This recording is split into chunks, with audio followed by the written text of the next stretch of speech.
Yeah, good afternoon. Once again, you're all welcome to today's session. And leading you through today's session is Teacher Martha. And I want to wish you a happy new year. I'll kindly request someone to lead us in our prayer.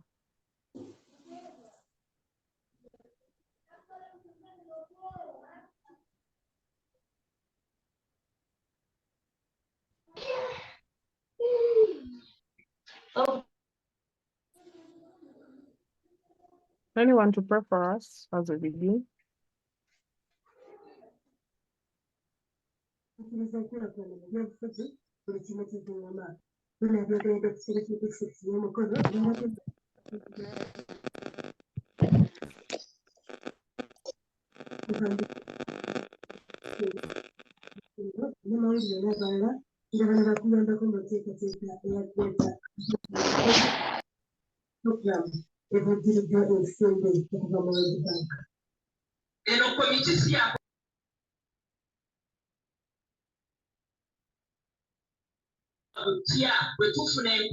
Bulgaria, are you praying for us? Okay, let's pray.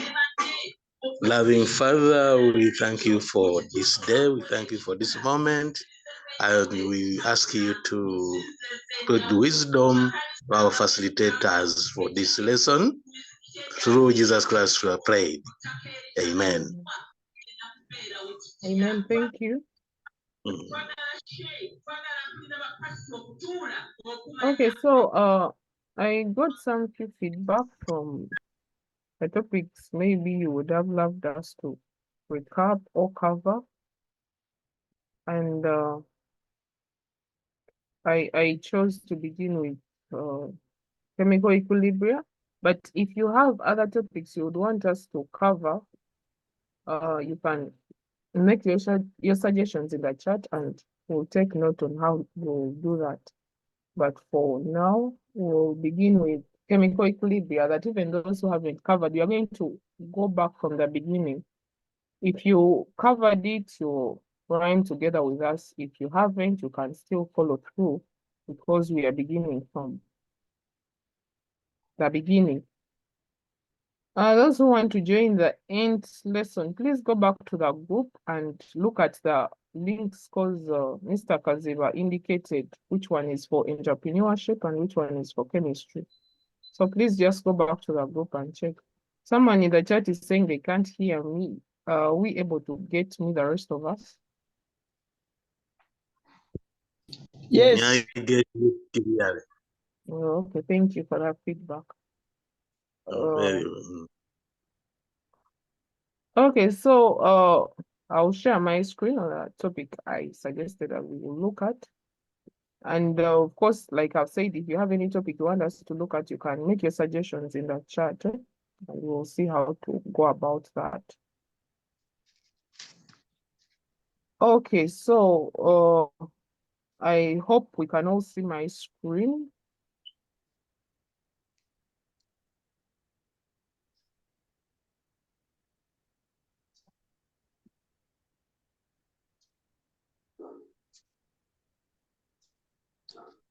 Okay, are we all able to see my screen? Yes. Madam. Okay, thank Yes, you. madam. So we'll be looking at chemical equilibria, and I know at least we are conversant with the terms equilibria and then chemical. Of course, when you're looking at chemical changes, chemical terms, you're basically looking at reactions. So in this topic, we'll basically look at reactions and how they get to equilibria and how we can calculate their different chemical equilibria. So as we go through this topic, there are some key concepts that we need to take note of, and they are not very new concepts, but because we'll need them in the course of this topic, they may be vital for us to know them. So this topic is talking to us about how we can obtain equilibrium. And one thing you have to notice that if we are to establish an equilibrium, we need to have an equation or a reaction that involves a forward reaction and a backward reaction. That means the equations you should be looking at, or the reactions you should be looking at, should be the ones that are reversible reactions, whereby you can have the reactants forming products, yet those products can still form the reactants. That is how we'll be able to establish the equilibria. And please, if I'm fast, you can let me know in the chat so that I can slow down.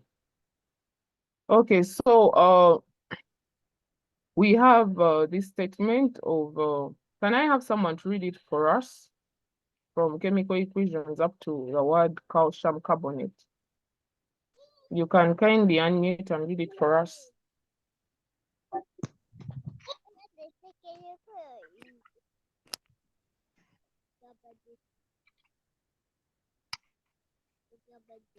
Okay, Rashida, you can unmute.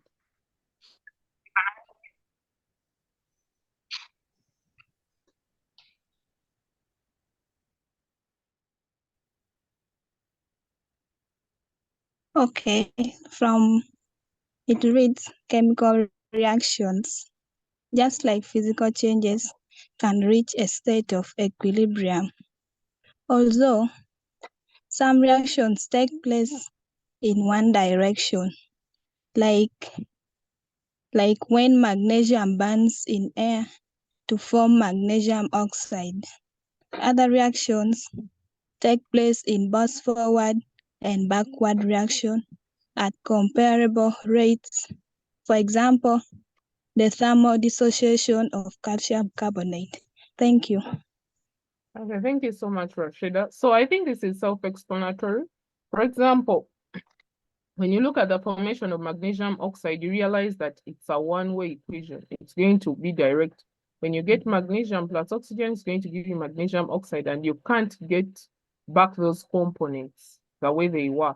But when you look at the decomposition of calcium carbonate, you realize that if I added the individual products, which is calcium oxide and carbon dioxide, you realize that I would still be able to obtain the what? The calcium oxide. So in this part of the lesson, we are basically going to put our emphasis on these reversible reactions, where you have the double arrows, where you have the forward reaction, which is always the one giving you the reactants to give you the product, and then we have the backward reaction, which is from the products to give you the reactants. So that is what our chemical equilibrium emphasis will really be on. So this one down here is just basically explaining about reversible and irreversible reactions, which I think we all know. And then, of course, as we go into the chemical equilibrium, we need to understand what characteristics these different reactions correspond to. So we have the reaction must be reversible. I've emphasized that. So we also have the reaction should occur in a closed system, so that at least you don't have changes in temperature, because when you are looking at these reactions, we expect that the temperature must be constant. So it should be in a closed system so that there are no external factors affecting the reaction. And then, of course, we are also going to look at the law of proportionality, where you have the forward reaction being equal to the backward reaction. That's why it's important for us to have reversible reactions here. Okay, so I think that part is okay, and we can proceed.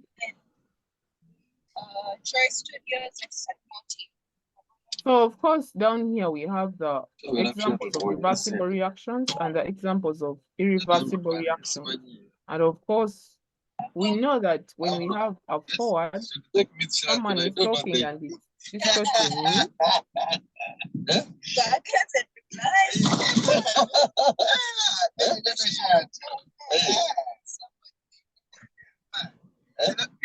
what we should be saying. That's what we should be saying. But you see, the problem with Uganda, most Ugandans don't know their country, but they know other places. Have you noticed that? Yes, yes. And that, in fact, even I would say that. Okay, so like I was saying, please, if you want to say something, raise your hand. Otherwise, if you unmute and talk, it distorts the listening. I get a lot of feedback, which is not convenient. So, for reversible reactions, uh, like I said, they help us establish an equilibrium between the reactions that are taking place. So like we can see here, a reversible reaction is a reaction that takes place both forward and backward directions, and both reactants and products are present in the equilibrium, hence they don't go to completion. So that means if the reactants can give you the products and the products can give you the reactants, they don't get exhausted. The reaction will just keep on forward and backward. None of them is stopping at all. So for example, can we have some examples of those reactions that we know are reversible reactions? You can either post your answer in the chat or you can raise your hand and tell us what you think. Some reactions that are reversible.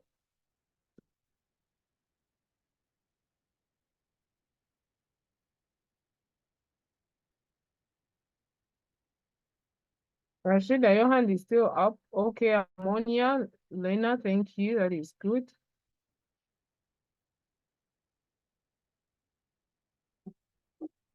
Okay, Tavi, I think everyone has seen your message. Please let's only unmute when you're answering or when you're giving an answer, like now. Okay, someone is saying nitrogen and oxygen. Oh, what do you mean by nitrogen and oxygen? Okay, how about dissociation of dinitrogen tetraoxide? Okay, Vivo, that is good. Mark, please draw more light on nitrogen and oxygen. I didn't get you clearly on what you meant by that. Okay, so we also have the dissociation of dinitrogen tetraoxide. That is good. Any other?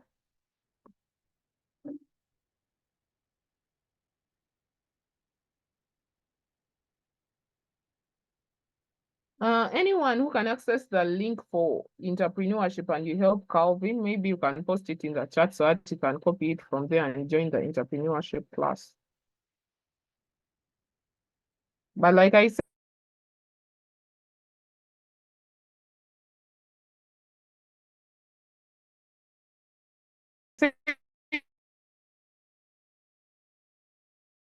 from ammonia, any other? I know your Form 6 and at least we know some of these reactions that are reversible and some that are irreversible. So we can suggest more examples. Formation of ammonia, okay, good. Okay, so we also have planned, we are looking at chemical equilibria.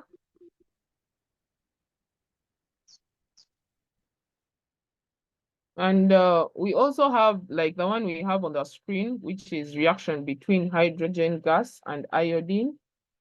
So you realize that when you have hydrogen reacting with iodine, they're going to give you hydrogen iodide. And then we also have the esterification for the formation of ethanoate from ethanoic acid.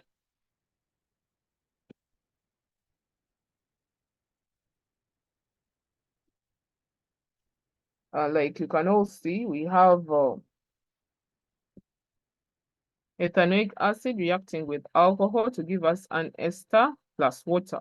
So this is also a reversible reaction. That means we can react ethanoic acid and ethanol to give us ethanoate and water, and still these two products can still react together to give us the reactants.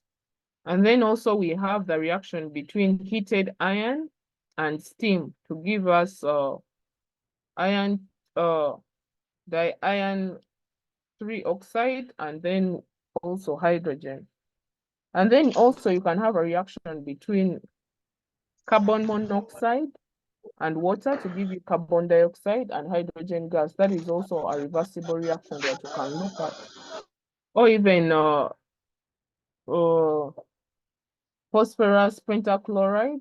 When it's heated, it will give you phosphorus trichloride plus chlorine gas. So all those are some of the reactions that we can have where you have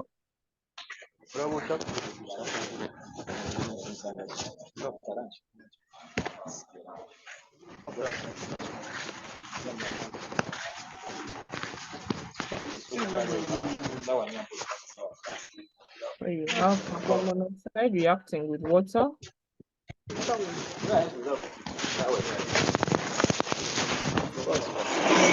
And please, it's important for us to know these equations because at least they are the ones we are going to really engage with during this topic.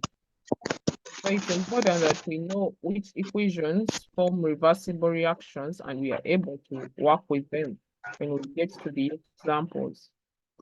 So we have carbon dioxide gas plus hydrogen.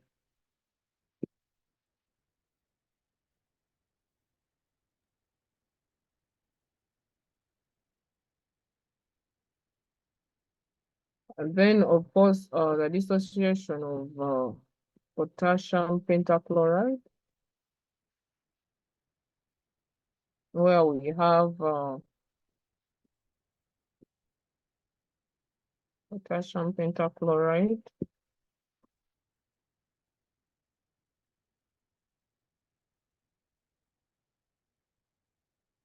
giving us potassium trichloride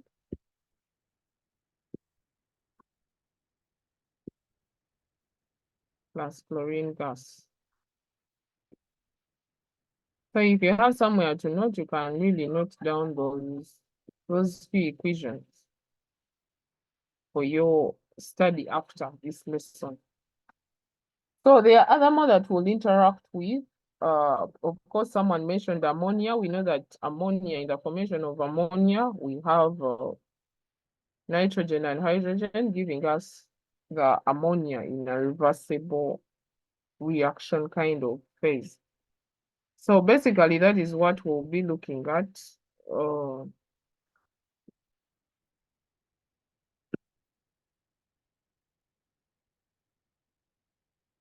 Unless there are questions, I request we move on to the next. So we also have someone mentioned formation of sulfur trioxide from sulfur dioxide. Okay, that is good. And then reaction between nitrogen and oxygen. So those are good things for the feedback.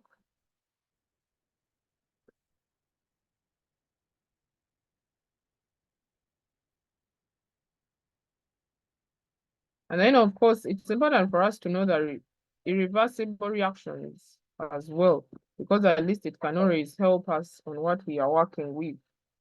So a reversible reaction, of course, an irreversible reaction only takes place in a forward direction. So for it, it has no double reactions. And that means they can never be at equilibrium because it's a forward direction. That means the products, the reactants you have can only give you products. Those products cannot give you the what? The reactant. So that means we can't establish an equilibrium in that case. Equilibrium can only be established if we reach a point where the reactants give you the products and the products can give you the reactants without getting to completion. So that is when equilibrium is established. So we have the irreversible reactions. And of course, we have some few examples here, and I can get some few more examples that don't appear here of those irreversible reactions. And these are quite many. So we can give some few suggestions in the chat before we look at the ones that I have here. So you can raise your hand and tell us the reactions, or you can post in the chat which reactions you think are irreversible.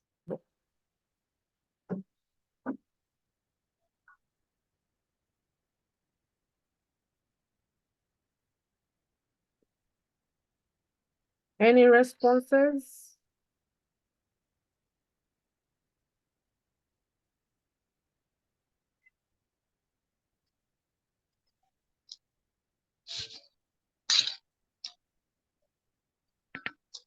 Okay, I'm seeing magnesium and oxygen. Thank you. Any other? Calcium and oxygen. Good. Maybe as you give the examples, you can also give the what? The expected product. So that we can know that actually those reactions are physical, they can happen.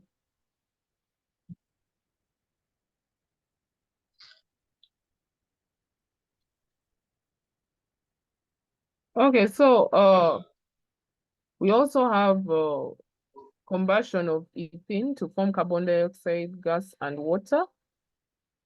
So I know you've looked at this when you are looking at ethene and its reactants. So you realize that if you burn ethene in oxygen, it's going to give you carbon dioxide and water. And then if you burn magnesium in air, it's going to give you magnesium oxide.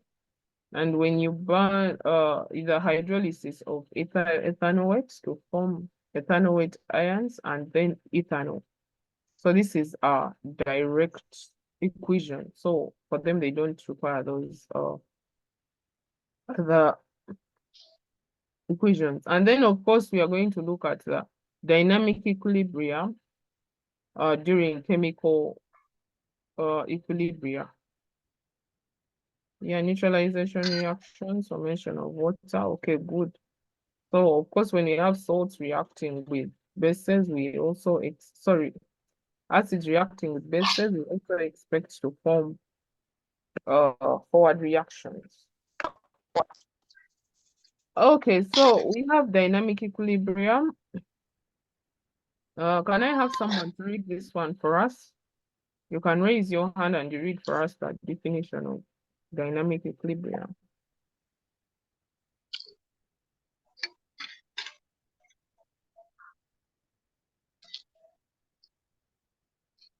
Yes, Joanne.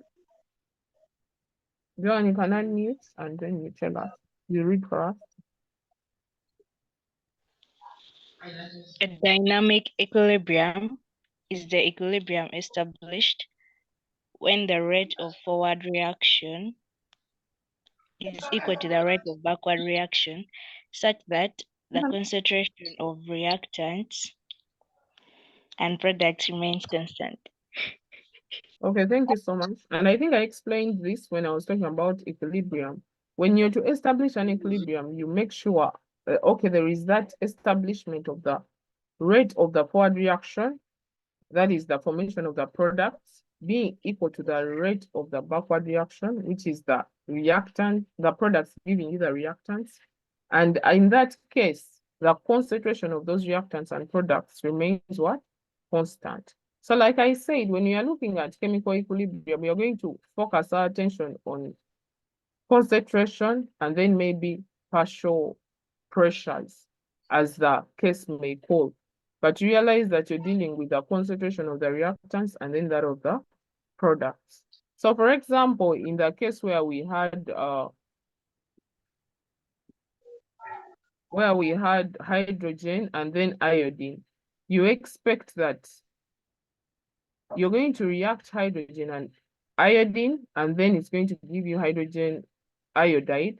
But in this case, their concentrations are constant, yet the forward reaction is equal to the backward reaction.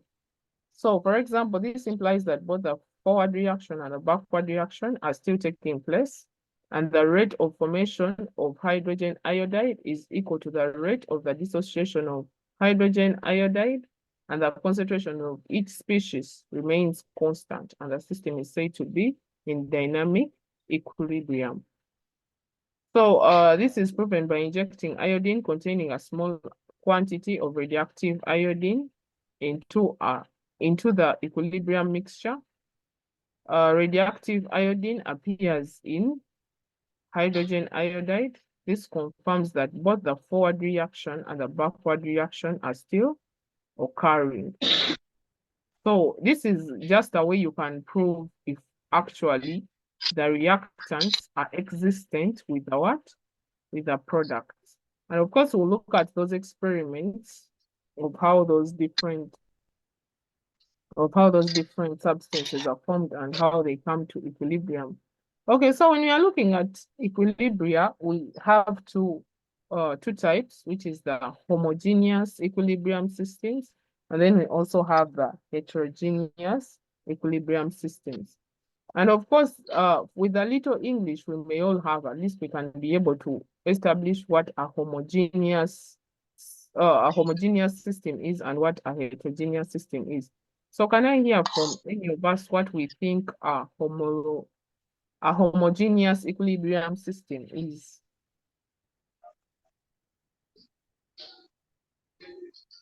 Anyone who has an idea on what a homogeneous equilibrium system is?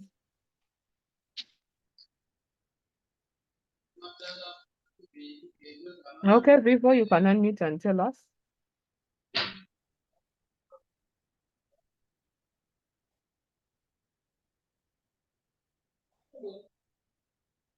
A homogeneous system is where both forward and backward reactions Okay, I'm seeing Rashida. You can unmute and tell us.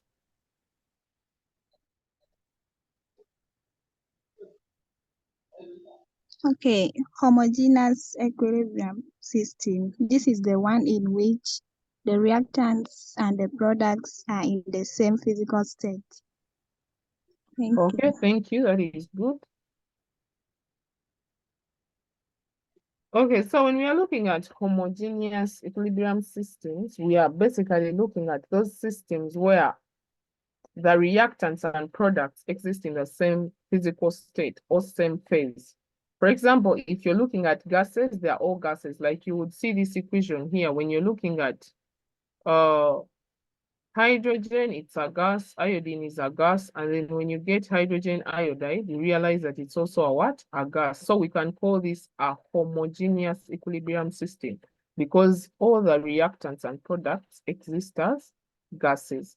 And then you can also have an instance where you're looking at all of them being liquids and all of them being in solution, that is in aqueous state. So when you're looking at a homogeneous, like you hear the word homo, that means it's looking at one kind of thing. So it is one state. They are all gases, they are all liquids, and they are all either in solution. So you don't have intermixtures. And then can we hear from someone what they think heterogeneous equilibrium systems are? You can raise your hand and tell us what you think a heterogeneous equilibrium system is. Okay, Joanna in the chat says heterogeneous is where the reactants and the products are in different states. Beautiful, thank you. So you look at,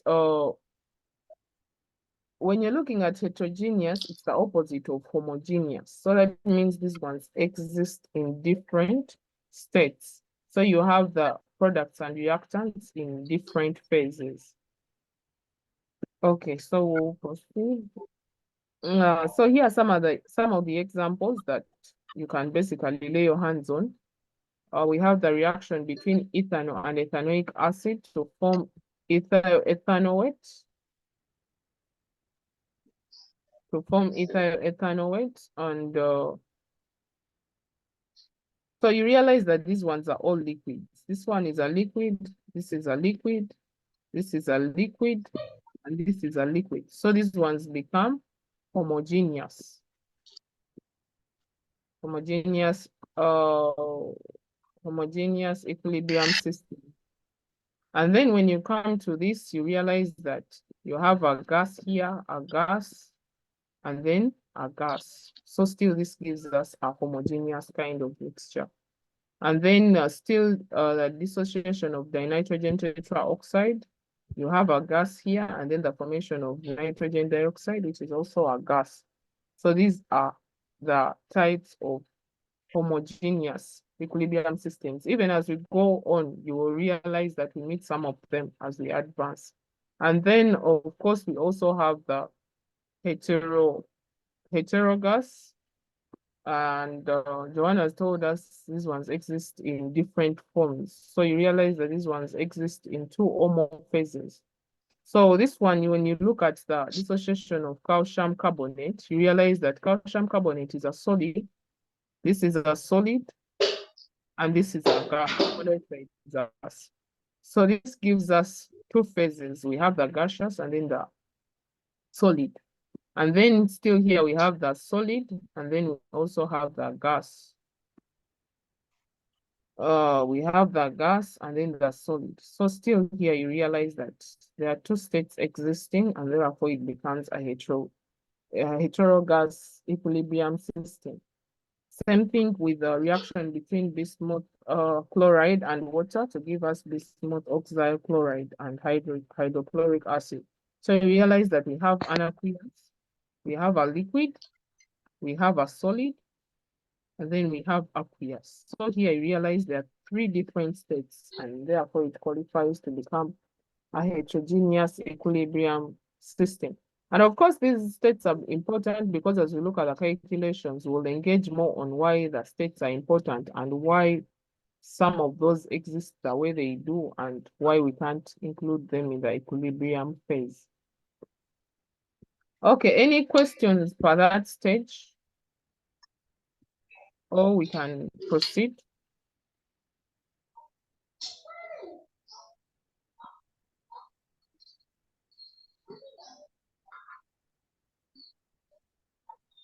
Okay, since there are no questions, I think we can proceed.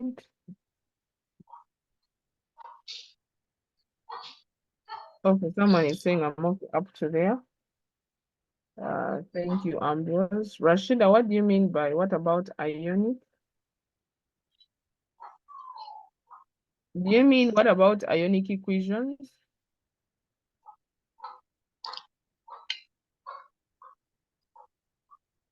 Okay, when we are looking at ionic equations, you realize that because even when you're going about those ionic equations, your question has to be, are the reactants giving me products, and those products can still give me the what? The reactants. And if that is the case, therefore it can apply for what? For chemical equilibria. But in this case, we are looking at obtaining substances in their states. For example, where you have hydrogen reacting with iodide to give you the hydrogen iodide. So it's about them appearing in their physical states as compounds or as elements. I don't know if that answers your question well.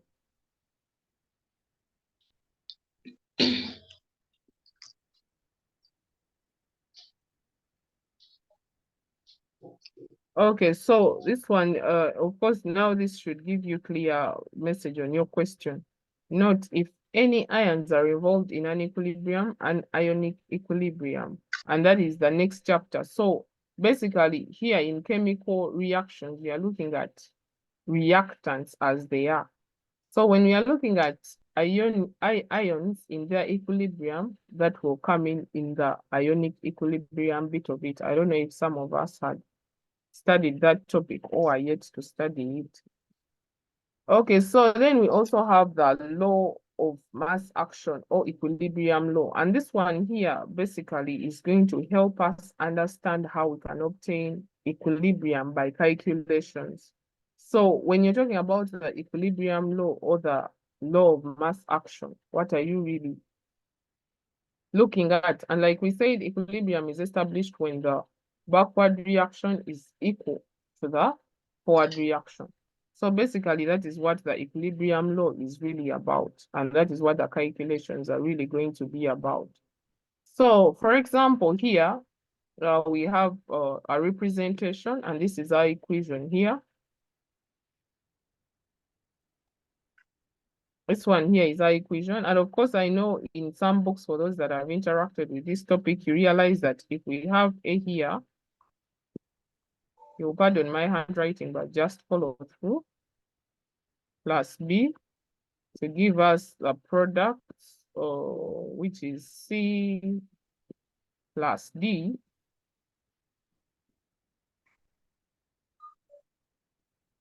You realize that here, in most cases where we have W, in this case, we have small a to represent the number of moles of that substance.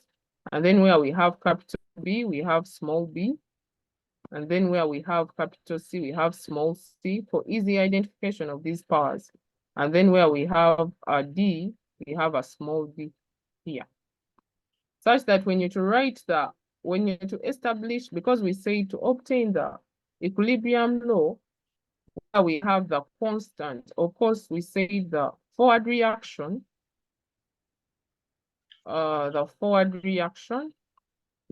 which I represent as RF, is equal to the backward reaction, which is RB.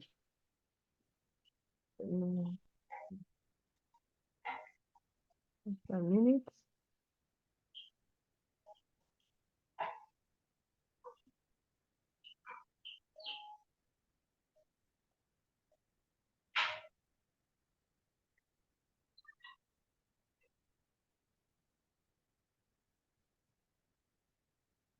I just want to use a whiteboard just to explain this, and then we can go back to the document. So I was saying that if you have capital A plus B, and then we have our reaction here. Of course, we say it's forward and back, and then we have C plus D. And of course, the number of moles here are supposed to be A, and the number of moles here are supposed to be B, and here they're supposed to be C, and here small d. So like we said, when you're establishing the equilibrium, the forward reaction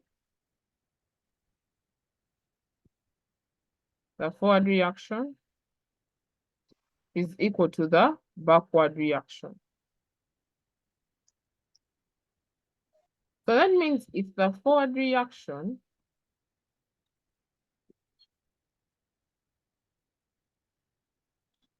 RF is standing for forward and RB is standing for backward. So if the forward reaction is equal to the backward reaction, that means an equilibrium has been established. So if an equilibrium has been established, that means we have the concentration of the forward reaction. What is giving us the forward reaction, of course, is the for the forward reaction, we are obtaining the products, and that means the concentration of the products, which is C. Of course, concentration in this case is always represented by square brackets. So we have, and then D, the formation is equal to the backward reaction, which is the concentration of A times the concentration of B.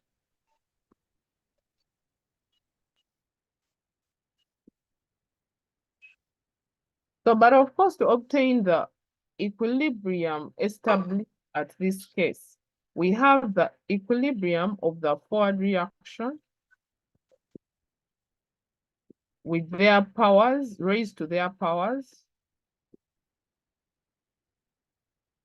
For example, if their powers are X, and then over the equilibrium, the concentration, over the concentration of the backward reaction, which is Y, probably at that case. So that means this one here is going to give us the concentration of C to its mole power, which is C here in this case. So that means we'll have C, power C, times the concentration of D, power this D that is here, divided by the concentration of the reactants. That means here we have A to the power A that we have here, and then times the concentration of B to the power B that is here. And because we are looking at chemical equilibrium, when you're looking at these substances obtaining a dynamic equilibrium. So that means we qualify this constant to be Kc is equal to this whole thing here.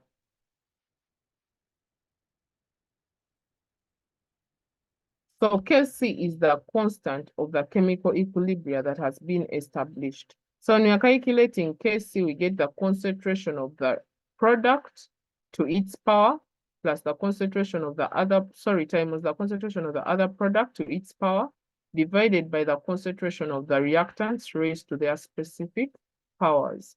So when you're looking at the Kc, that is basically the formula that we are going to apply when we are looking at the different examples that we'll be looking at when we get there. Okay, Letitia is saying by forward reaction being equal to backward reaction, do you mean that the rate at which both reactions are happening is equal? Yes, because the same way the products are able to give you the products is the same way the products will give you the what? The reactants. That is when the equilibrium is established, when the forward reaction can give you the backward reaction. So Letitia, I hope I've answered you well. Okay, so if there are no questions, I'll proceed. So that Kc is equal to the concentration of products divided by concentration. Yes, Ambrose, that is very true. Thank you. So even for those who haven't gotten it, that is a simplified summary of how you can actually represent that. Yeah, so basically that is it. Okay, so yes, Mercy, we'll talk about the units when we get there. It's a step-by-step thing because I'm sure there are some people who didn't look at this topic and we need to move with them as well. And as I'm aware, some people have looked at this topic, so it becomes quite easy for them to relate. But some people haven't yet, so we need to go step by step so that we have them on board as well. Okay, so we are back to our presentation. So like I said here, the W is basically standing for the A that I was using, and the X is standing for the B that I was using, and Y is standing for the C that I was using, and Z standing for the D that I was using. So if you've understood the other concept, it's easy for you to apply it here on this part. So you have the concentration of the products divided by the concentration of the reactants to give you a constant at a given temperature. And remember that temperature is meant to be constant because that is one of the factors we looked at when we were looking at the factors we need to take into consideration when looking at chemical equilibrium. So the temperatures are meant to be constant. So can I have someone to read for us this law of equilibrium? Yes, Norbert? The equilibrium law, or law of mass action, therefore states that if a reversible reaction is allowed to reach equilibrium at a particular temperature, the product of the molar concentrations of the products raised to the appropriate powers divided by the product of the molar concentrations of the reactants raised to the appropriate powers is a constant. Okay, very good. Thank you so much. So that is just a brief on what we've just looked at. So of course, when you understood what we've explained and incorporate it here, it's quite easy. So you have a reversible reaction, of which this is a reversible reaction. And then of course, they have to reach equilibrium for you to establish a constant. And then it has to be at a constant temperature. And then you have the products of the concentrations of the products, like we have C and D, raised to the appropriate powers, like you can see here, and then divided by the product of the molar concentrations of the reactants, like you can see here, raised to their powers is a constant. And that explains that this whole equation is equal to Kc. Douglas, your hand is up. Do you have a question? Yes, madam, I have a question. I was asking if they can ask in paper 1 for us to state the law of equilibrium. Yes, it's possible. So you need to know it, because and even though they have not asked you to state it, they may ask you to represent the constant. Like for example, to write the what? What do they call it? to establish the formula that you're going to use for finding the case C. So in that case, what gives you back the case C is really knowing what that law is, even when they have not asked you to state it, because stating the formula is as well as you stating what that law actually stands for. Okay, is that okay, Norbert? Yes, it is. Thank you, madam. Okay, you're welcome. Okay, so there is also another way you can state that law. And of course, it's not very different.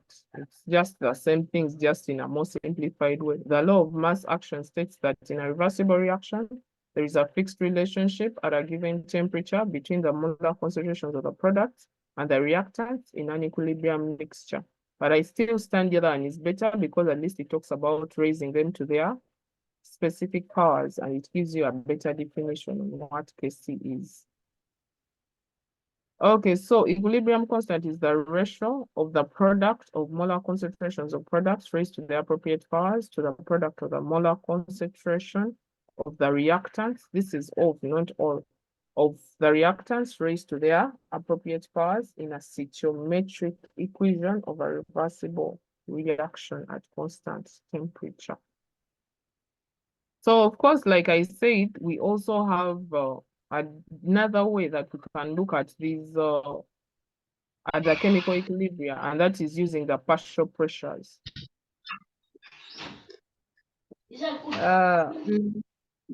Casella, okay, we'll share the notes depending on what I'll have covered. I'll always extract that and share it at least before the week ends. But at least even as we talk, it's always important to note down some few things because they become more clear as you note down. But I'll share the portion that we've covered on the, or I'll send it to Mr. Kaziva to share it. Okay, then we have the, like I've been saying, the pressure equilibrium constant, which is Kp. We can also look at, okay, Douglas is asking what is a stoichiometric equation. Someone to tell us what they think a stoichiometric equation is. Because I know at least we've been looking at these equations since O level, so we should be able to say something. Anyone who has an idea and can tell us what they remember about a stoichiometric equation?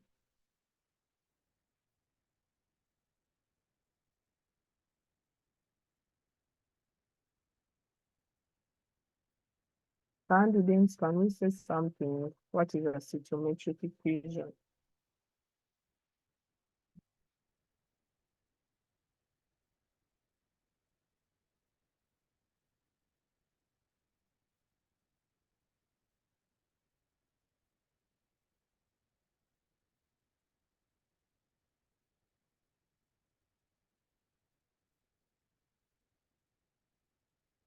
Anyone that has an idea?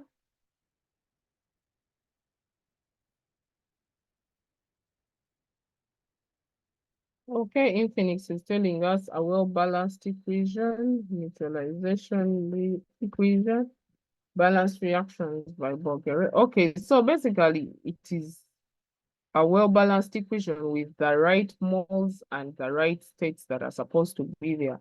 For example, the equations that we've been looking at up there, they are all stoichiometric equations because they're well-balanced and they have their exact moles as they happen. So for example, if you have hydrogen and iodine reacting to give you hydrogen iodide, and you realize that the hydrogen has a 2 on it, the iodine has a 2 on it, and then the hydrogen iodide is balanced with a 2 in front of it. So that basically gives you a stoichiometric equation. No, but is that clear? Yes, madam. Okay. So we have, it is often more convenient when you have gases. Most gases, they may give them to you in terms of their partial pressures, or at least we've looked at the gas laws. So that means it becomes easy for you to measure them by their partial pressures. So that means when you're looking at the partial pressures, you're basically going to focus at Kp, because in this case, you're not looking at the concentrations, you're looking at the partial pressures. So that means your expression will be written as Kp and not Kc. So for example, we have gases here. So as the question may demand, some questions may tell you to calculate the Kc and others may tell you to calculate the Kp, depending on the information that has been given to you in the question. So if you've been given certain information in the question, it directs you on how to work out those equations, like we are going to see in the examples below. So, no, but do you have a question or your hand just remained up? I'm sorry, madam. Okay, thank you. So we have here we have the gaseous products and then the gaseous reactants. And then of course you can see still the expression of Kp is telling you you have the partial pressure of Z, which is the product, to its appropriate power over the partial pressures of X to their power, and then the partial pressure of Y to its appropriate power. So even in partial pressures, you're applying the equation or the equation you use to get the partial pressures to their powers, but in terms of the products to the reactants. So it is always the products in a ratio of the products to their reactants. So that is very important for you to take note of so that you don't confuse them and then start with the reactants instead. So of course, using the law of mass action to write the equilibrium constant, there are some few things that we need to take into consideration. I want us to have these at the back of our minds because as we go through the calculations, we'll keep interacting with some of these notes. That's why I thought that it's important for us to have a look at them as well, so that if you have somewhere you can note, it's important to have them. So the first one, to save time, I'll read through very fast as I explain some of them. Check whether only the concentrations or moles in a given volume are given or total pressure at equilibrium. Because we've said the question helps you understand whether to qualify that reactant as a Kc or Kp. Therefore, you need to look at the concentrations. If it's only concentrations or moles that have been given, then therefore your mind should run to Kc. And if you're given pressures, therefore, or partial pressures, therefore your mind should run to Kp. And then I think that is what rule 2 and 3 are explaining. If only concentrations or moles are given, then the expression for Kc should be written. And please, students, always remember to always write the expression. For example, if part A has not asked for the expression alone, because some questions they'll always ask for the expression and then part B will ask you to calculate.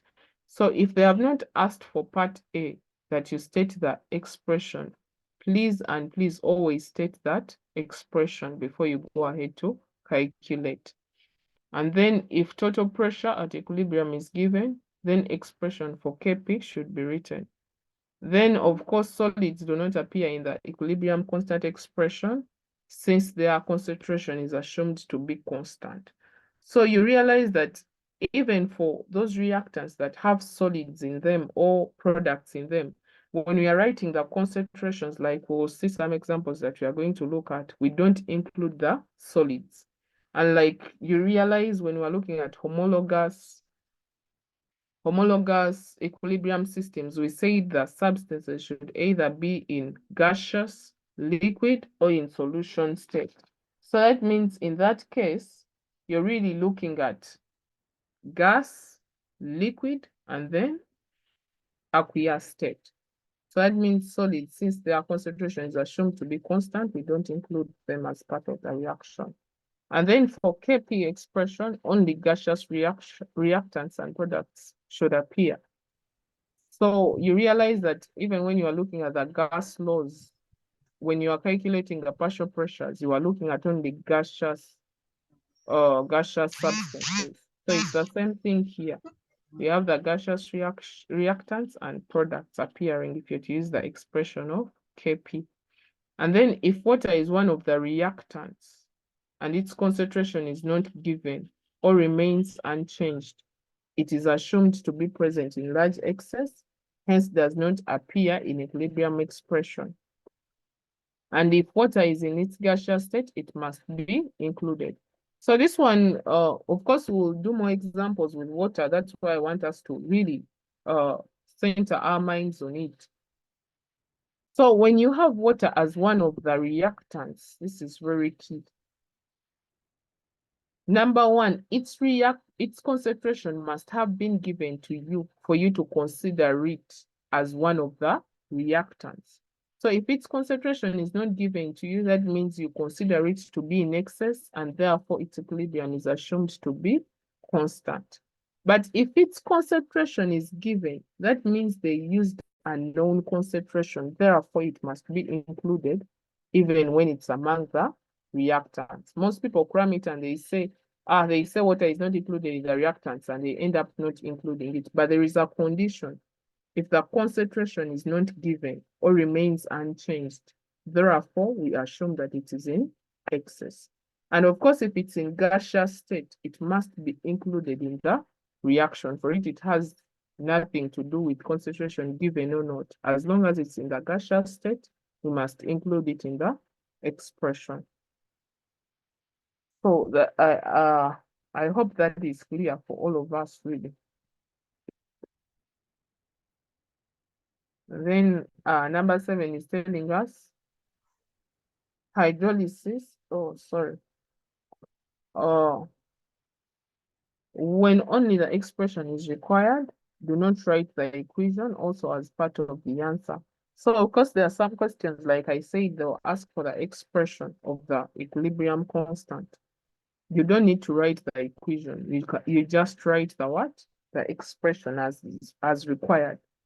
And then in the case of case C, strictly square brackets must be used. And I illustrated those square brackets. So only square brackets, because remember, you're putting them to their parts, and concentration in chemistry basically is represented by those square brackets. So don't be tempted to use these curl brackets or any other kind of brackets. When you're looking at case C, strictly stick to the square brackets. So, and then number 9 says, sometimes the questions may specify for you whether to write KC or KP. And I think I said that already. No need to repeat that. So basically, those are some of the things you need to put into consideration as you're looking at KC and KP. So if there are no questions on that part, I think we can move.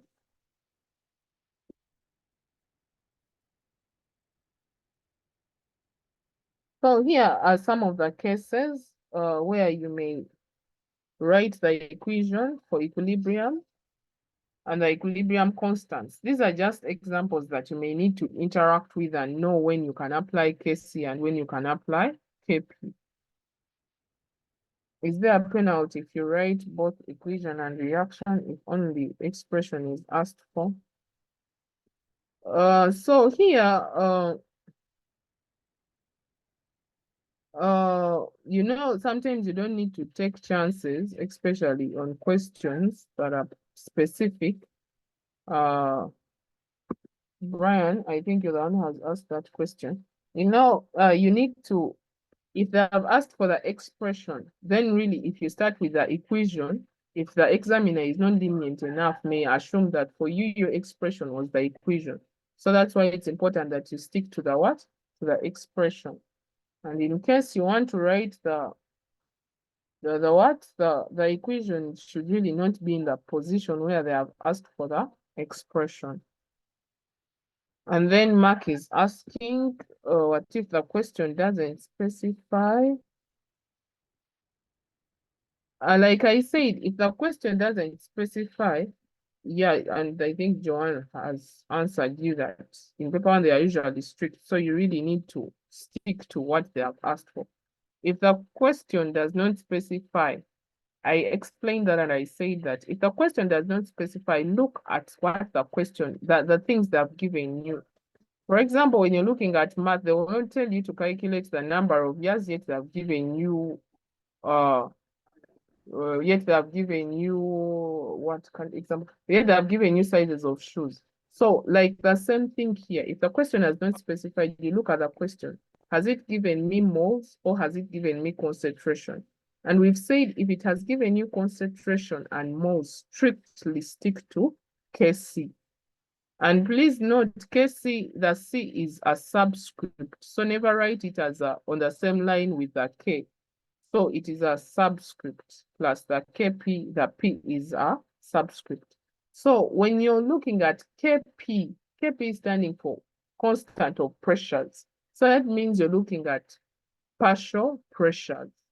So your emphasis, the question should have given you partial pressures, or you can use the information that I've given you to calculate the partial pressure. So you just need to really analyze those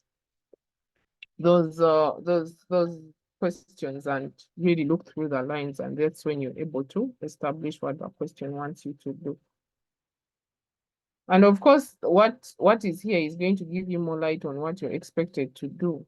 Reaction between ethanol and ethanoic acid in the presence of an acid.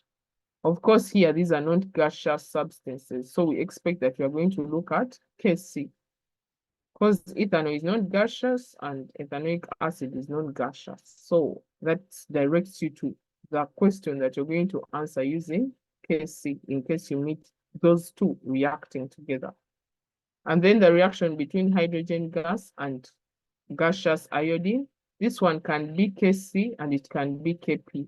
Reason being, these are both gaseous substances and they are going to give you a gaseous product. So that means Kp can also apply. But Kc, if they have given you the concentrations or the moles, because you can use the moles to get the concentration. So that means still you can use the what? The Kc. And then dissociation of dinitrogen tetraoxide to form a nitrogen dioxide. This one, the what? The reactant is a gaseous state and the product is also in gaseous state. So that means you can use Kp if you're given the pressures or the partial pressures. And then because you can be given their concentrations, it can also use Kc. And then reaction between iodine solution and potassium iodide solution. These are both aqueous. So that means we are going to use Kc. Then thermal decomposition of calcium carbonate.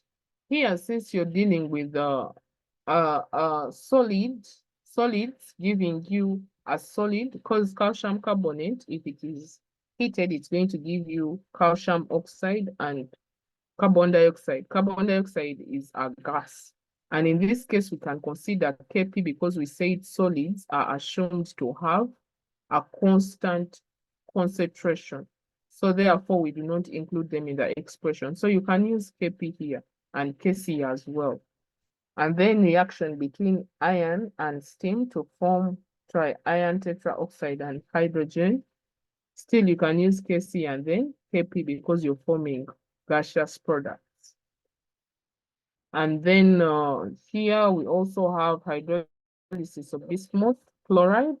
Here you can use Kc because these are not in gaseous state. Then reaction of hydrogen and nitrogen.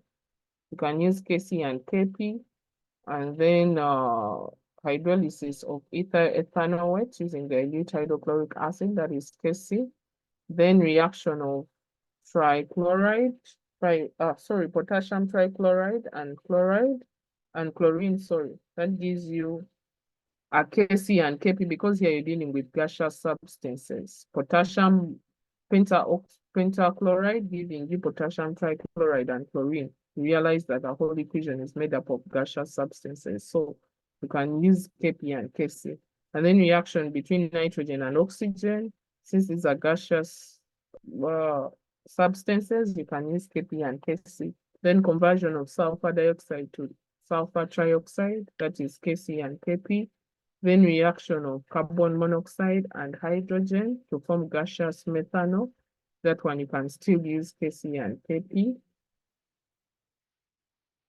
So these are just a run through on what you really expect to get, really.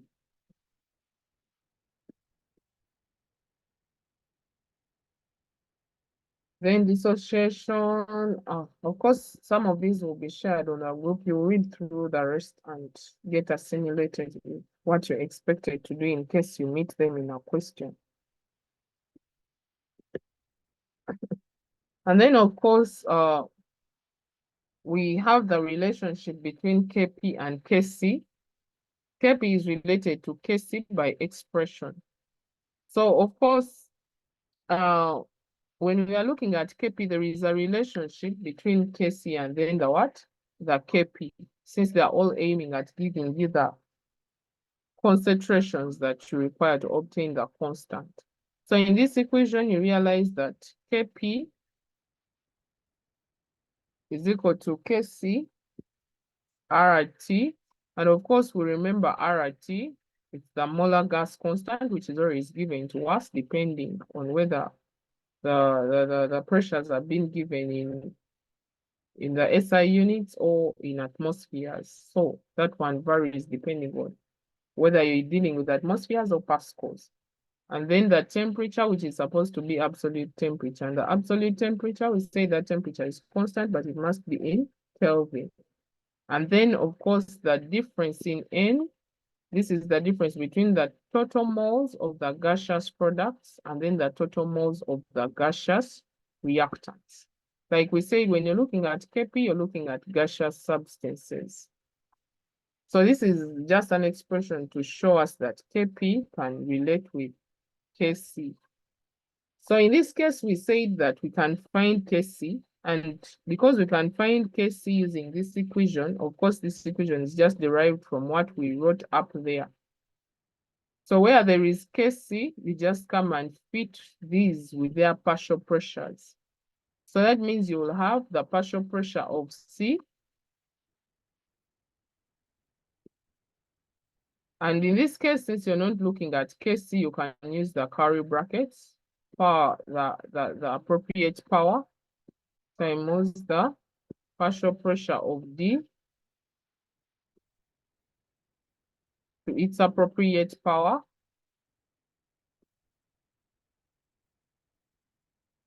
then divided by the partial pressure of the reactants power W, which is our appropriate power, times the power B, sorry, the partial pressure of B, power X. So where there is Kc in this equation, of course, you put these with their partial pressures because you're looking at Kp. And then RT and T are given to you. And then the difference between the moles, you can actually find it by looking at the number of moles that are on each of the products and then the reactants. Of course, we are going to look at that in the equations as well. So that will give you the required Kp. And then you go ahead to relate the equations. Equation 1 with equation 2 to give you the required equation for Kp.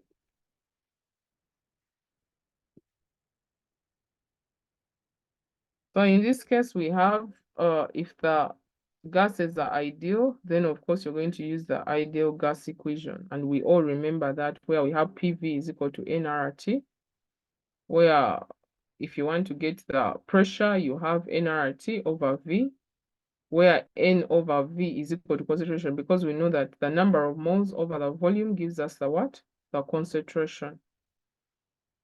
And of course, P is proportional to C to the concentration, and then you get the concentrations of the different partial pressures, where you have the partial pressure of A is equal to the concentration of A with the gas constant times the temperature. And then of course you get the different partial pressures for the different substances that have been given to you. But all these can be given to you in the question, and all you need to do is to find the partial pressures, and then you're able to work out what is the necessary the required substances. And of course, remember we had stopped at this equation.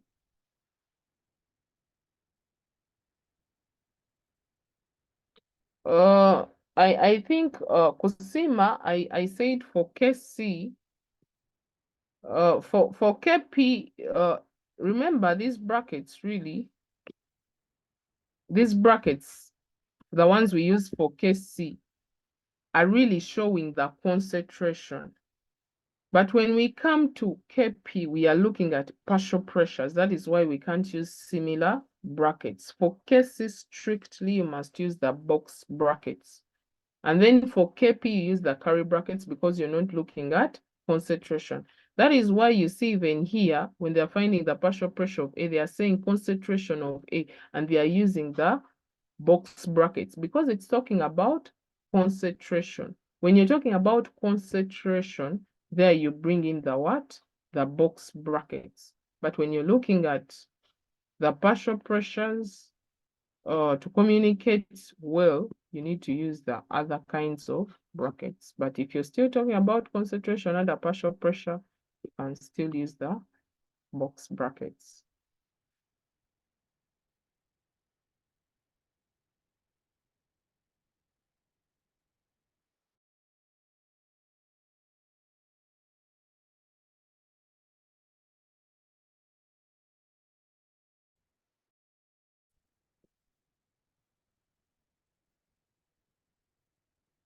I hope I've answered Kusima's question. And then we have, of course, now this whole bit is substitution.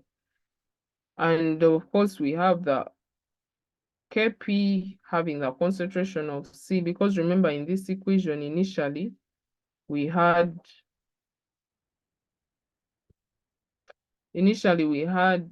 P, let me see if I can enter. We had P of C power Y times the P of D power Z divided by the P of A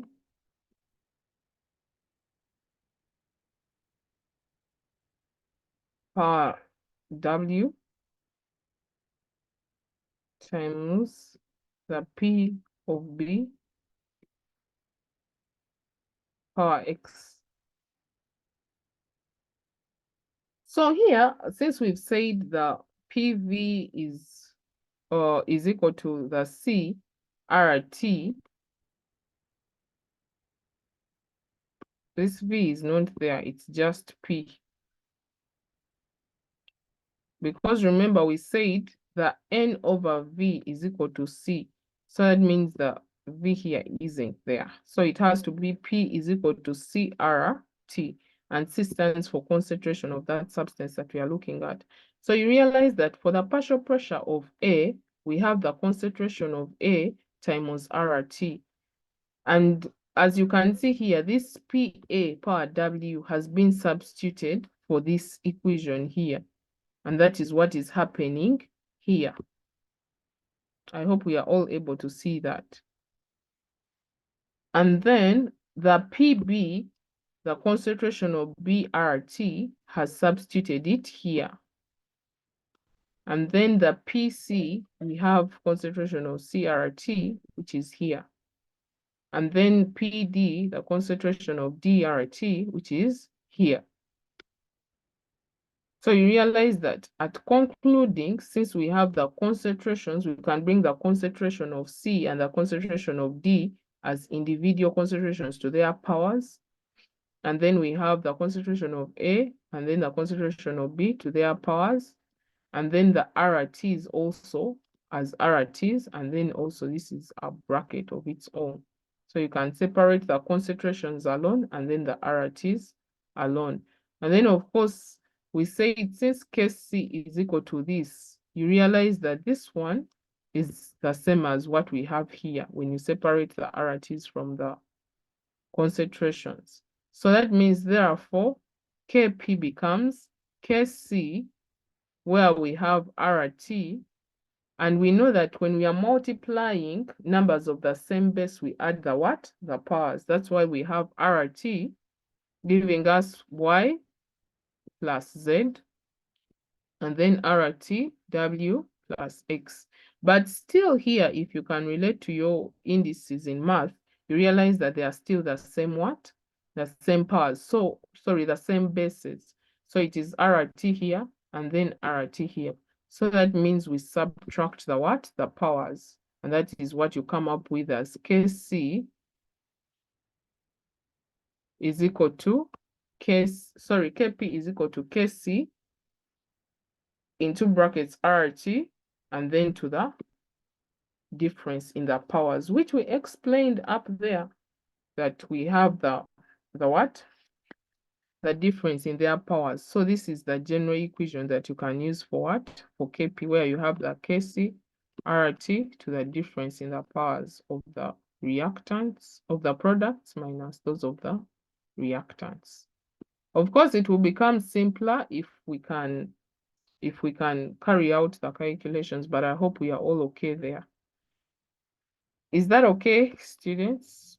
Yeah. So that we can move on to the next thing. Yeah. Okay, thank you.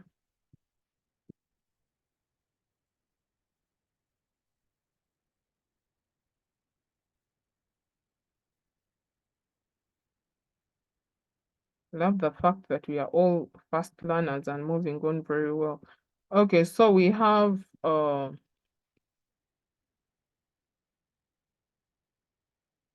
so this was the difference that we talked about, the change in N, which is the difference between the powers of the moles of the products and the moles of the reactants to give us difference in N, which comes as difference in N. Yeah.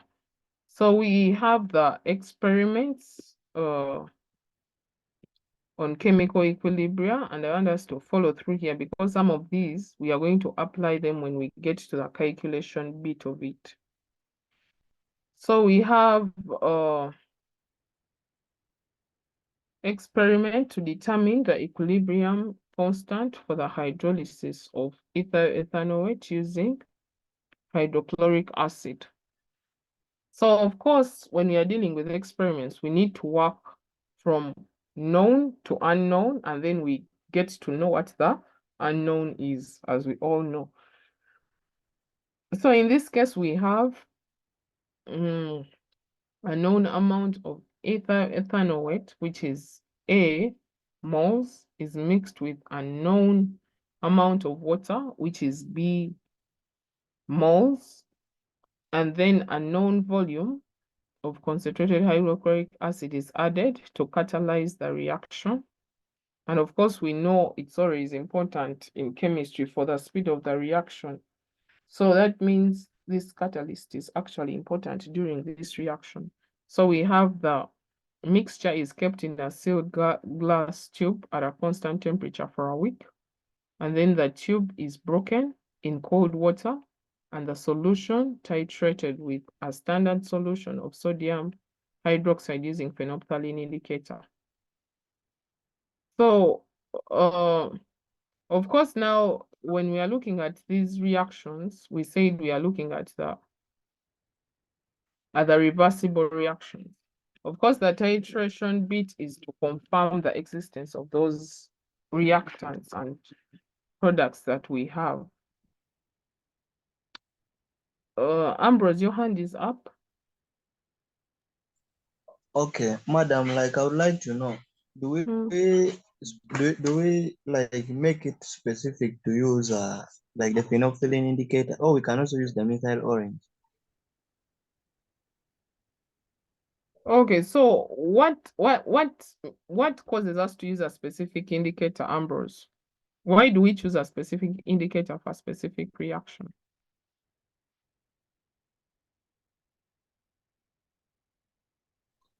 I didn't pick you very well. Why would we use a specific indicator for a specific reaction?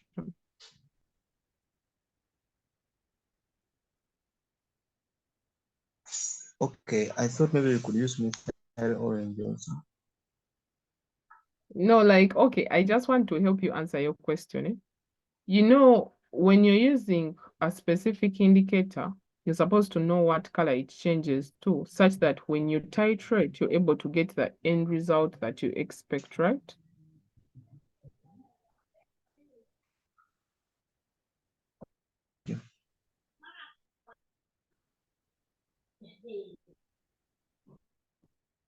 Ambrose, I don't know if you're still here.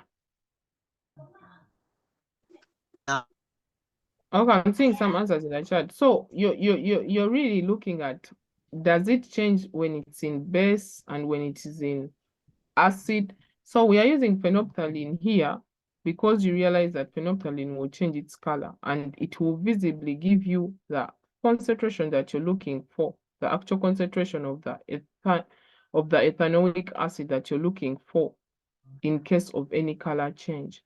Yes, Brian. Masika, your hand is up.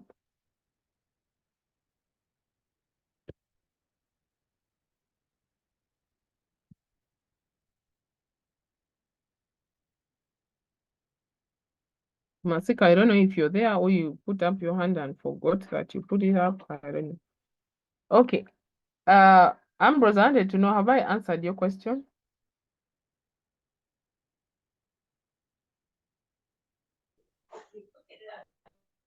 Okay. I don't seem to hear you, but I hope you've gotten what we're trying to explain. Okay, so we are still looking at the experiment. There are some things I want us to take note of here. For example, we've been given the known concentration of the ethanoate, which is A moles. And then we've been given the moles of water. And remember, we're told that if we are given the concentration, then we can always work with it. And then a known volume of this, and then the titration, and the amount of ethanoic acid present at equilibrium. This is also important for us to take note of. This is present at equilibrium, and we have X moles there. And then we are saying let V be the concentration, sorry, the volume of the solution in decimeters cubed.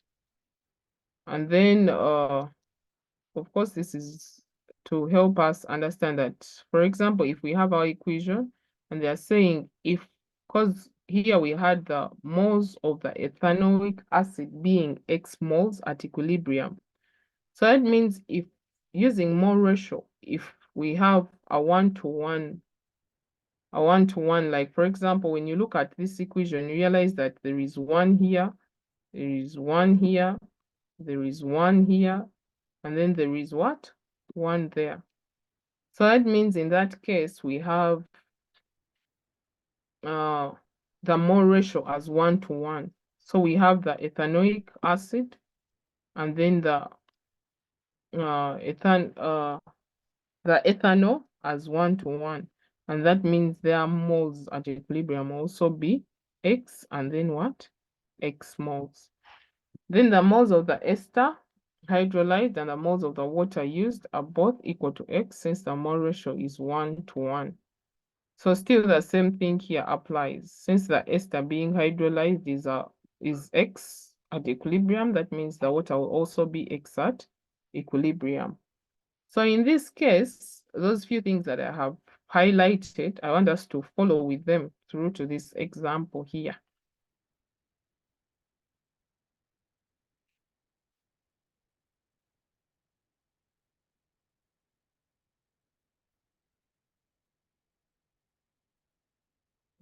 Trouble so that they don't get interchanged with what we are going to do here.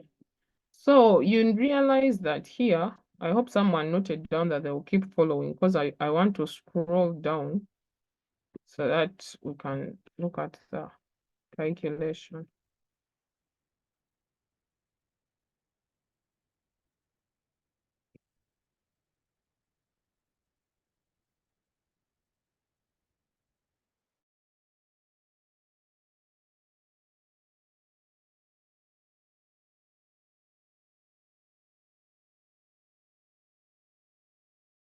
this is really showing us what we are looking at here.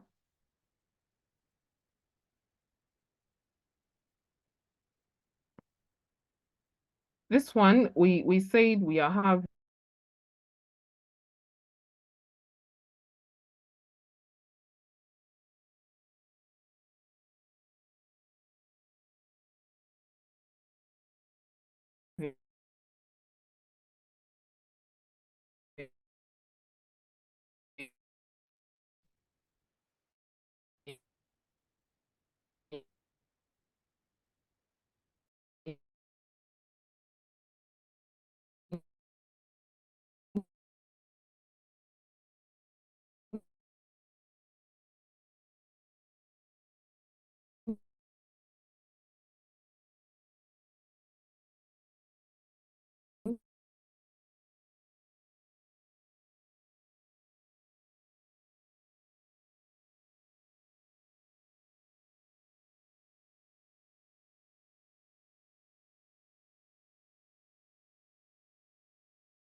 Guys, I can't hear the madam. I don't know.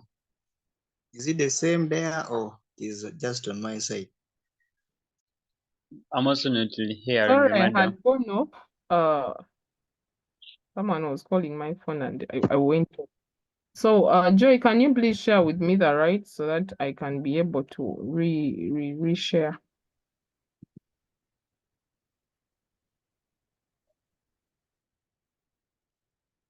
Joy, since you're the host, share with me the right so that I can be able to share.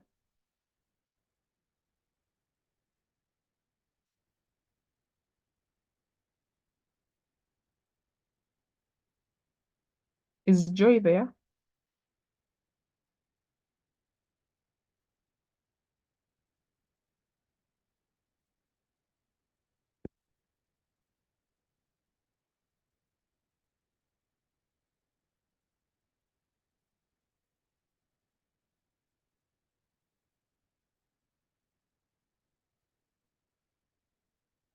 Joy, just go and click on my name and request to assign request and to assign me the host rights because I can't share without being a host.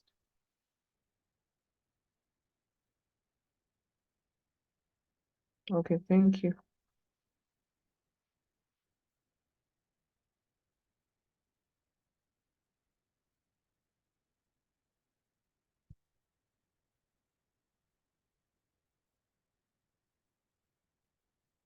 So I was still saying that we've been given the number of moles here as A and then as B. That was our initial number of moles. And then the moles that reacted or the moles that were formed, you realize that they were the what? The X moles, because we've said that if the number of moles of X at equilibrium, there would also be the number of moles of X at that. So the moles that reacted are the X moles, and then the moles of water that reacted, since it is a 1-to-1 mole ratio, all of them are X's. So those are the moles that reacted, and those are the moles that were formed at that point. And then to establish the moles at equilibrium, we need to understand what were the initial moles and what are the moles that reacted. That is what gives us the moles at equilibrium. So that is why we'll have A minus X, because we have the initial number of moles of the ester minus the moles that reacted, which gives us A minus X. And then we have the ones for water, which is B minus X. So this one here is giving us the moles of equilibrium. Because these ones were 0, x minus 0, x minus 0, still this remains as what? As X. I hope we are together at that point. Then because we say the volume is V, and remember, for us to obtain the concentration, we get the number of moles at equilibrium divided by the volume to get the concentration. So that means at that point we'll have A minus X over V, B minus X over V, and then X over V, and then X over V. So in this case, we said our chemical equilibrium constant is the same as the concentration of the products over the concentration of the reactants.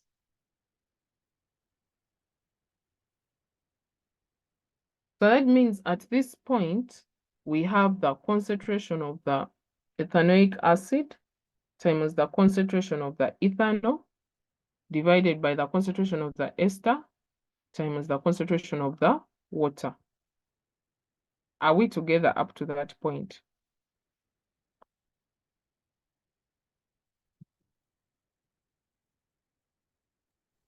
Yeah. Okay, thank you.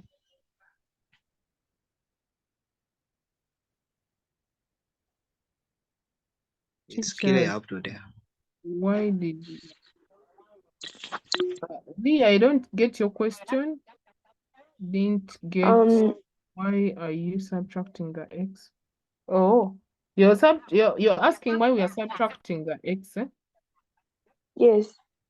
So I said when we are getting the moles at equilibrium, because we had the initial moles of the ester and the initial moles of water. So the ones for the ester were given to us in the beginning of the experiment. So we have initial moles as A of the ester and the initial moles as B of the water. And then of these ones, since we didn't know them, they were just formed and they weren't given to us. That means they were all 0 at that point. Then after reacting, the moles that reacted of the ester and the water were X because of their mole ratio as being 1:1. And then you have also the products being 1:1. That means throughout the moles were what? Were X. So to get the moles at equilibrium, we get the initial moles minus the moles that reacted. That is why we have A minus X. This is B minus X. Even still here, we would have X minus 0, but of course, anything minus 0 still gives us that same thing. So that is why here we don't indicate, we just leave them the way they are. And then here, when we come to the concentrations, that is what we work with. The concentrations, we go back to the formula. I don't know if I've answered your question, Leah.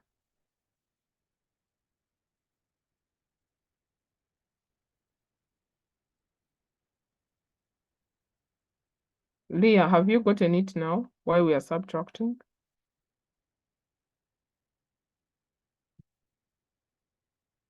Okay. So, and then the 0 concentrations, like I said, initial moles. When you look at this question up here, just a minute.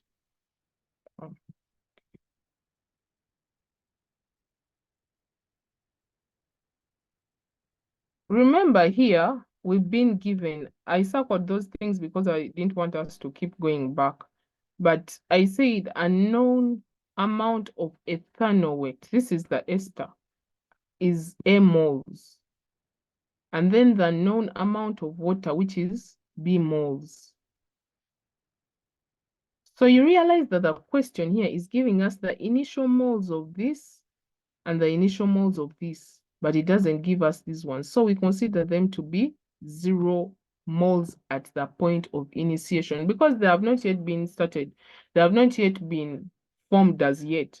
So that means we'll consider them to be at 0, while these ones have their known concentrations that are going to help us to form the other ones, whereby we consider the moles that reacted and the ones that were formed are equivalent to each other because of the mole ratio. So I hope that is clear as well. Okay, Isabella, try to explain that. Thank you. So I think now we can proceed. Yes, Ambrose. Okay, madam, does it mean like when the reaction is taking place, the products are not yet formed? That's why we are putting there 0,0. Yes, exactly. Okay, Thank you. I think that explains it better. Okay. Okay, so I think we can now proceed. So at this point, we'll come and put the concentrations that we have, which is this one here, which is here. And then this one here, which is here. To their appropriate pairs, but remember their appropriate pairs are 1, 1. That is why you realize that we don't have their pairs existing as yet. I hope we can all take note of that. So, and then of course we have this one here as represented here, and this one here as represented here. But of course we know that this one is going to give us x squared over v squared divided by, I'm just outlining what is already here really. A minus x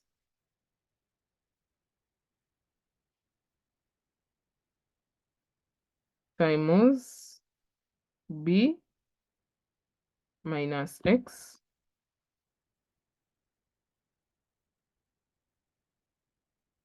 divided by v squared.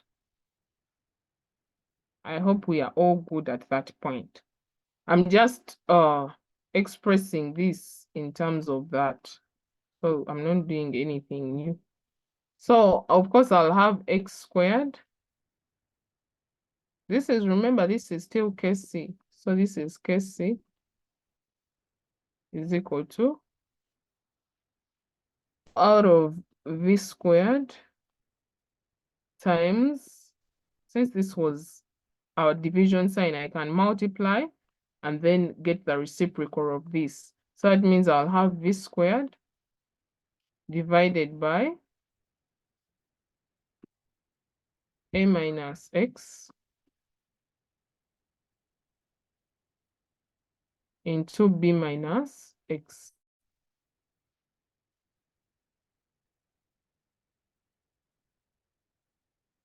So because this is v squared and this is v squared, they can cancel out.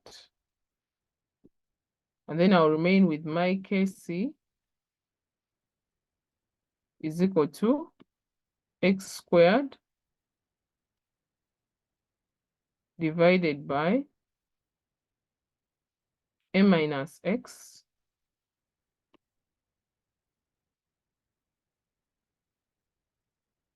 into b minus x.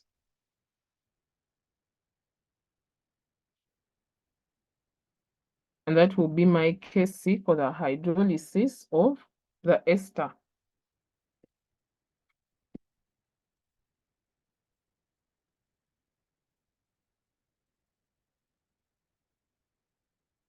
Like in what very start you have the reactants, but there is no product found. Okay, I think you're all still trying to answer that question. So are we all at par up to this point here where we get the Kc of the hydrolysis of the ethanoate?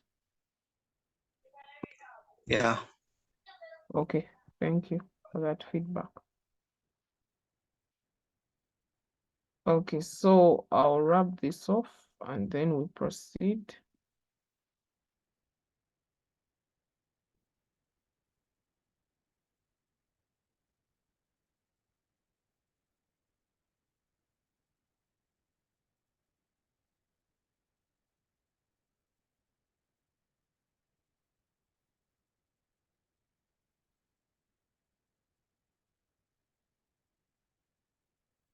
So really that is the method you can use to explain the experiment of how to hydrolyze an ester.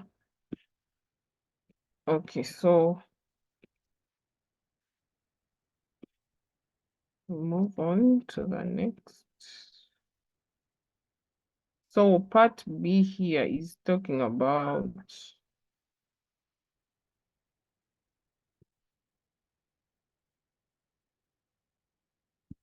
okay. So we have this experiment here, and it's telling us to determine the equilibrium constant for the esterification reaction between ethanoic acid and ethanol. So this time round we have I want us to follow through such that when I scroll, we can still get this information. So if you have where to note down, just note them down so that you can follow through. So we have a known amount of ethanoic acid, which is A moles, mixed with a known amount of ethanol, which is B moles. So that means our ethanoic acid this time is reacting with ethanol, and the known amount of ethanoic acid is A, and then for ethanol is B moles, and put in a sealed glass tube. And remember, we said they are carried out in a closed system because we don't want the external factors. And then the sealed tube and its contents are left in a water bath of at least 60 to 70 degrees Celsius for 7 hours. The tube is broken in cold water and the solution titrated with a standard solution of sodium hydroxide using phenolphthalein. So the reaction and then the amount of ethanoic acid present at equilibrium is what? Is X moles. And then, of course, the volume is V. And then the moles of ethanoic acid at equilibrium is X. The moles of ethanoic acid converted to the ester and water is A minus X. And then we have the mole ratio for all of them, which is a 1:1. And then we have AX moles from AX of water. And then at that equilibrium, of course, we are going to see these in the calculation, so I don't want to dwell more on that.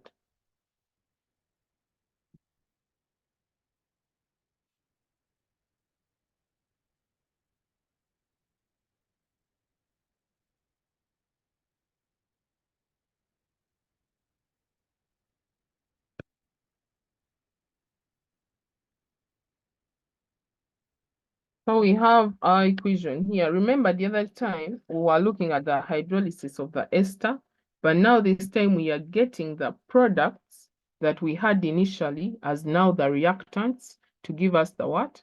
The products. So the other time we were hydrolyzing the ester to give us these two products. But this time they are now the reactants to give us the what? The ester. So we are dealing with esterification here.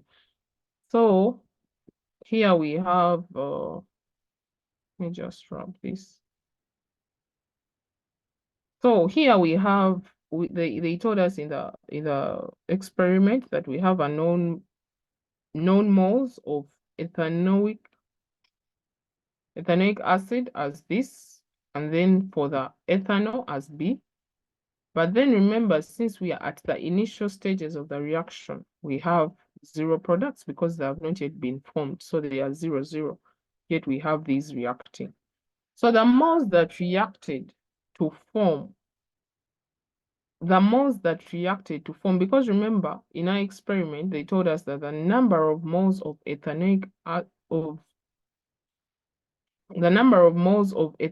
acid at equilibrium were what? Were X. And even in our previous experiment, you remember the moles of ethanoic acid remained as X, and because of the mole ratio, they were distributed across. So we can borrow that knowledge. So that means the moles in this case that reacted, we have A minus X, and then we have A minus X because of the ratio of 1:1. So because ethanoic acid is 1, and then ethanol is also 1. So that means the number of moles are the same on that whole line because all of them are 1:1 according to mole ratio. So all their moles are A minus X, A minus X, and then A minus X. So the moles at equilibrium for the ethanol weight are X. But in this case, also to obtain this X, we can say A, the initial number of moles, minus the moles we have as per reaction. So that means my A will be A minus A plus what? Plus X, according to your math. And then, of course, I'll remain with what? With X. That's why the number of moles at equilibrium for ethanoic acid are X. And then those of ethanol, of the ethanoic acid, still we said to get the number of moles at equilibrium, we get initial moles minus the moles that reacted or the moles that were formed. So in this case, we have B minus A plus X. And then this side we have, since this is 0 and this is 0, the moles are maintained. We have A minus X and then A minus X. And since the volume is V, so we divide the moles at equilibrium by V. And that means our concentration here will be X over V, B minus A plus X over V, and then A minus X over V, and then A minus X over V. So in this case, we still have our chemical equilibria as that. Oh, just scroll. I hope we are okay at that point.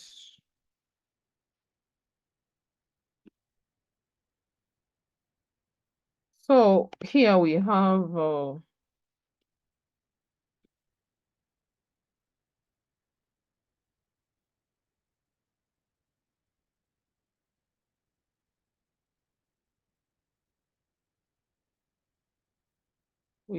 all these case C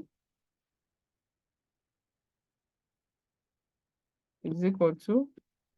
So here you realize that we have this as represented here and this as represented here. Then we have this as represented here and then this as represented here.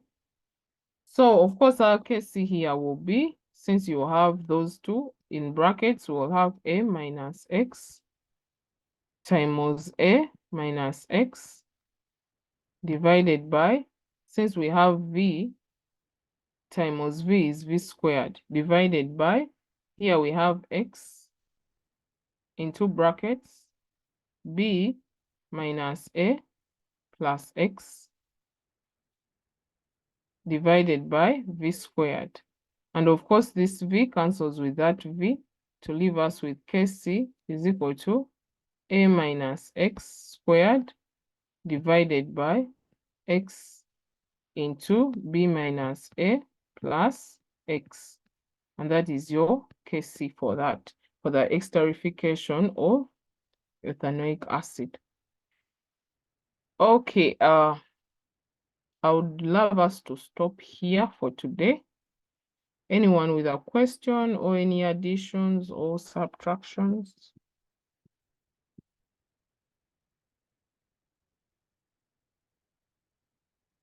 Are we all good up to that point?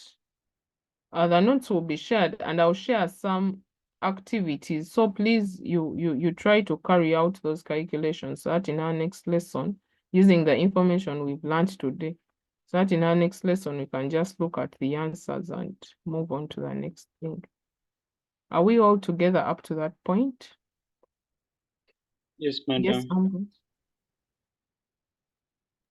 Yes, Ambrose, you're saying Yeah, something?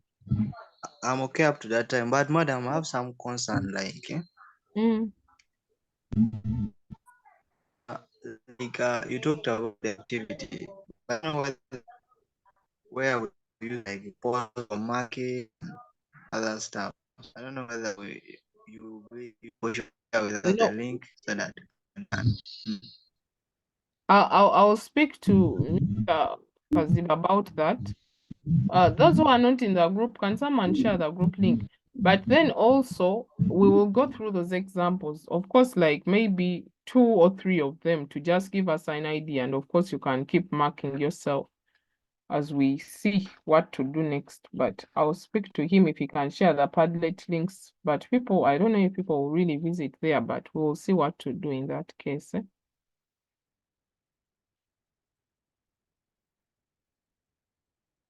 Okay, if that's all, I hope we are able to learn something, and please go through those notes that we've been able to learn so that in our next lesson we can always build from there. Thank you for being a nice audience, and thank you for joining in big numbers. You can also inform your friends so that they can come and learn with us. So Okay, madam. yes. All right. Have a lovely weekend. See you on Thursday. You're all welcome. I'm sending for the group, Okay, you can for send. the WhatsApp. Yeah, you can send so that the rest can see it.